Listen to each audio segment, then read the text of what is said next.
Assalamualaikum everyone, welcome back to our channel Kia's Home Garnet. So কাকার বাসায় এই গাছগুলি আছে, এটা আমার অনেক ফেভারিট একটা গাছ।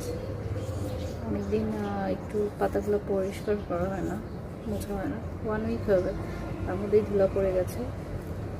সো এটা একটা প্লাস্টিকের টব ছিল, সেটাতে আমি অ্যাক্রিলিক মার্কার দিয়ে পেইন্ট করেছি এবং তার সাথে তার ভিতরে আমি এই গাছটা অন্য একটা টবের মধ্যে ছিল, সেটা আবার আমি এটার ভিতরে রেখেছি।